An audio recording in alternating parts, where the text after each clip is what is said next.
Hello everyone. Today I will show you how to replace the battery.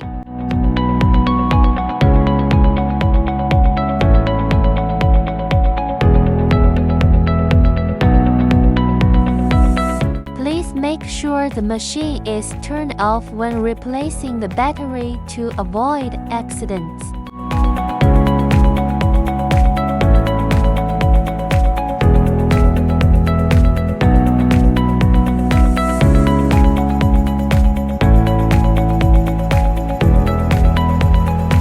Place the new battery in the battery compartment.